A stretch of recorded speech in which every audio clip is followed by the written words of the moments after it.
CD update for you guys here on Metal Band's Chronicles. You know, not a lot of CDs, only 4 CDs actually. I got these at 2nd and Charles last weekend. Yes. And you know, 2nd and Charles is usually hit or miss. I usually can never find anything decent in there, but kind of struck gold a little bit, you know, when I was last in there. Anyways, I was going to do this video earlier in the week, and Monday and Tuesday I wasn't feeling the greatest, you know. And Wednesday and Thursday, you know, I was pretty busy, you know, with work and whatnot. So right now we're going to do this little update video. Let's get started. Okay, up first, well, pretty lucky to find this. The very first Nevermore album. Now this has bonus tracks on it. Yeah, it's a reissue by Century Media. It's a great album. To me, I would say probably the weakest of the Nevermore albums. I just think their albums got better after this. But damn, this is still great heavy metal.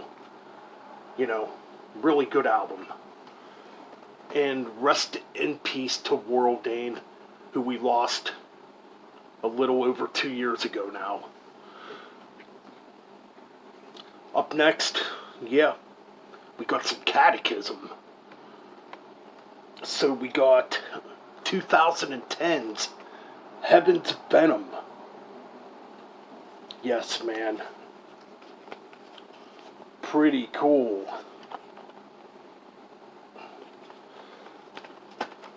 Man, I'm surprised I don't have more Katakyslm in my collection.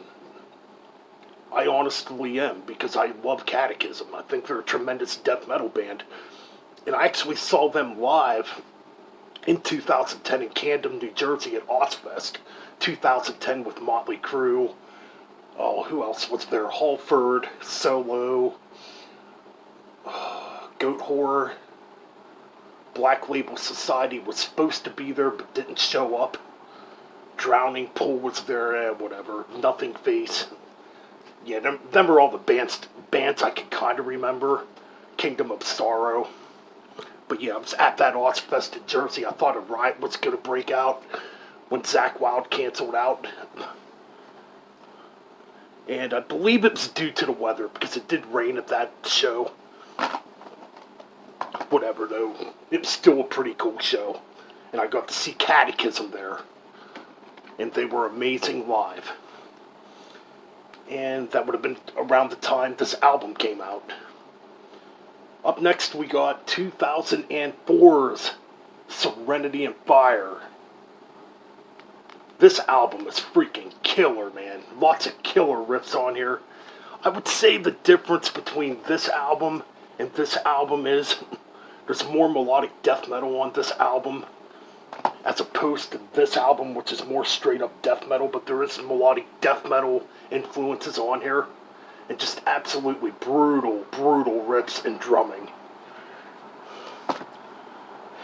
Last but not least, we got the newest Fleshgod Apocalypse. Guess I have that upside down.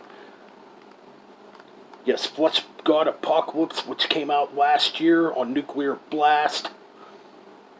Same with these Katakyslm CDs, came out on Nuclear Blast. Oh, Veleno, I believe it's called. Kind of hard to read it. This is a freaking great album. You know, I'm not a big fan of modern death metal, but I will say this album's pretty darn good. It's got a lot of symphonic elements on it. It's got female vocals. You know, to call this death metal is debatable. I would call it maybe symphonic extreme metal. I don't know. I mean, it's got death metal influences naturally. It's got the blast beats like death metal. But it also has like female vocals and some power metal vocals. However, this is a fucking tremendous CD. And I missed it last year.